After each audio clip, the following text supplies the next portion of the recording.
So dito nga guys, gagawa tayo ng battery pack para sa ating multi-purpose power bank. Ang capacity ng ating battery pack ay nasa 17,500 mAh. So nasa 21-18650 na battery. Meron na din tayong BMS na 40 amps at saka balancer 3S, no?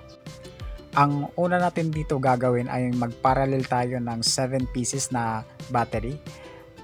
Bali tatlong ulit natin gagawin at pagkatapos ay i-series natin sa tatlo para maging 12 volts, no? Bali ang per cell natin ay nasa 2,500 to 3,000 mAh.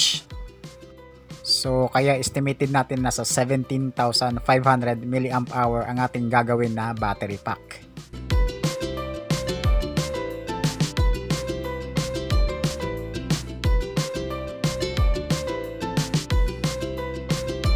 So ang kinaganda ng ating battery pack, no guys, meron siyang 40 amps na BMS. So ang trabaho ng BMS ay siya yung nagpro-protect ng ating battery. So siya yung nagko-control ng over voltage protection at saka discharging protection. So kung overcharging, so si BMS na yung bahala. At saka discharging naman, kung maglo-low voltage na yung battery natin, ika-cut off na ni BMS. At meron din tayong balancer. So ang trabaho naman ng balancer ay siya yung nagbabalance ng bawat series connection ng ating battery, no?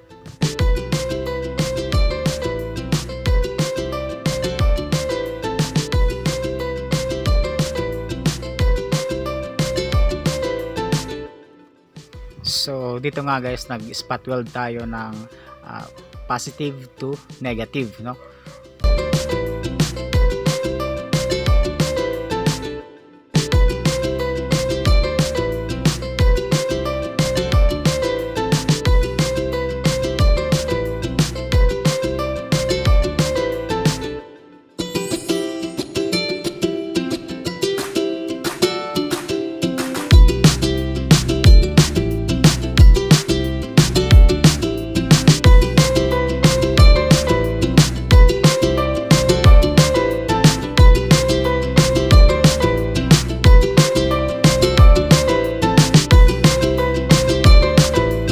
So dito naman guys sa kabila, so positive at saka negative.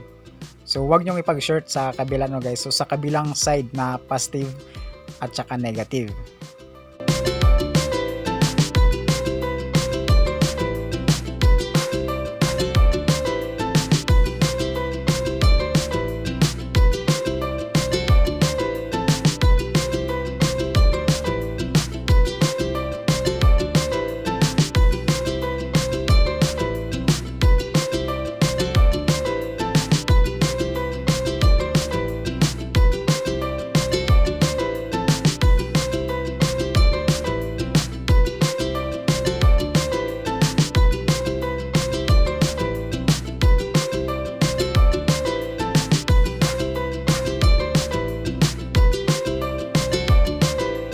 So ganyan lang siya guys, no?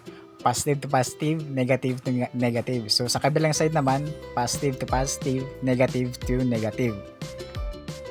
So dito naman guys, lahat ng negative ang ating i-spot weld. At ganoon din sa kabila, lahat ng positive. So yun ang magiging final natin sa pag-i-spot weld natin.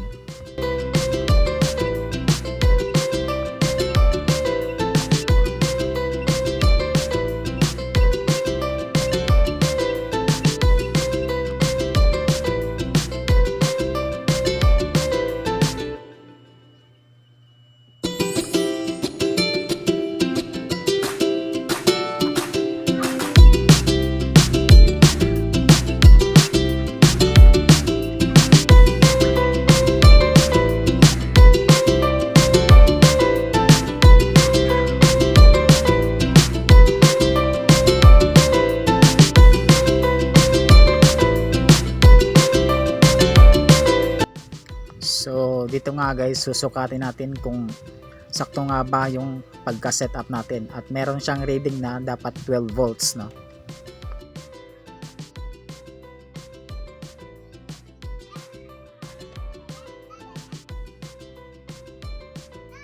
So tama, okay, may na-reading tayong 12 volts.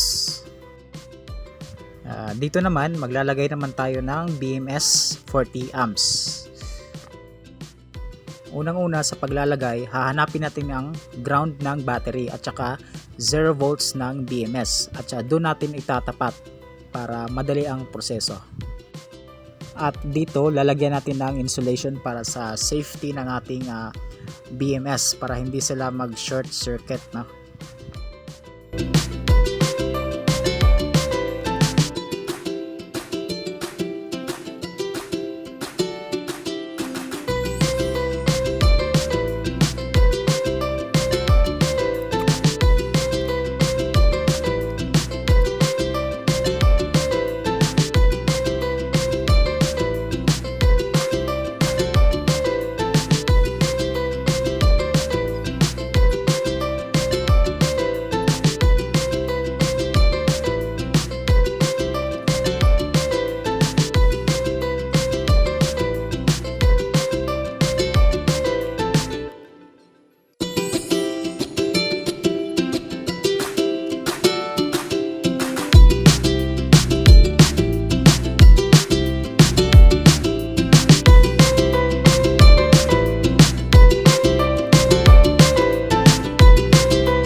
At pagkatapos nga natin i-spot weld ang bawat terminal ay magsusolda naman tayo.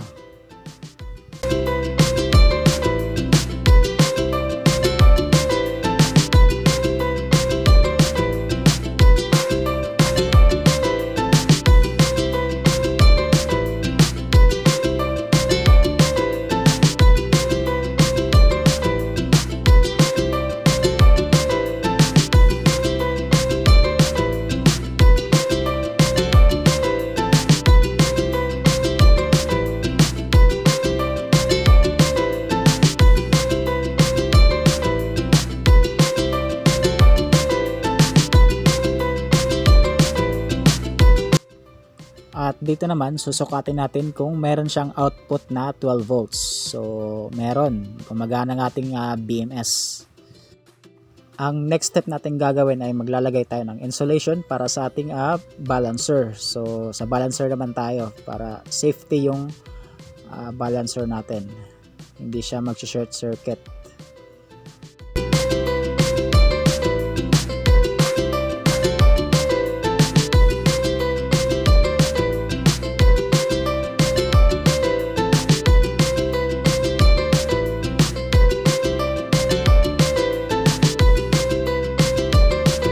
Sa balancer naman, tatapat mo lang ang negative sa battery at saka ground ng balancer. So doon ka mag-uumpisa.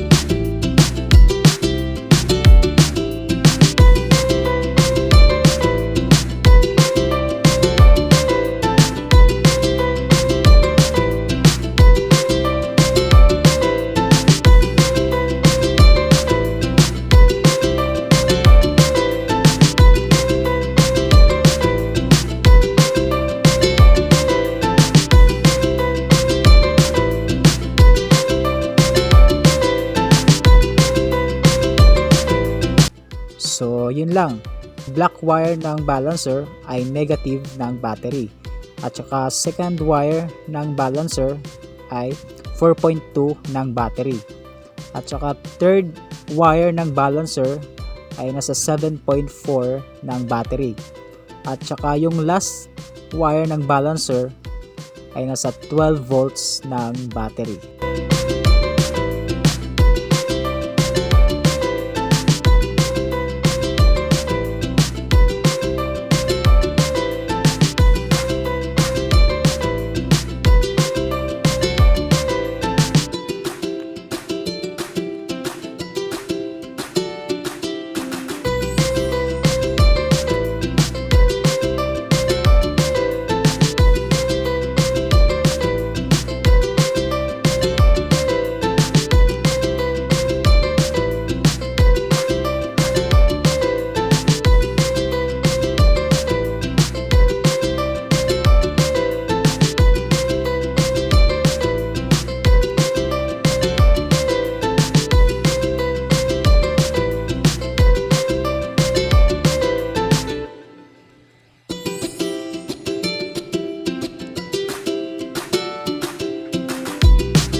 So yun lang, ito na ating finished product battery pack para sa ating version 2 multi-purpose power bank.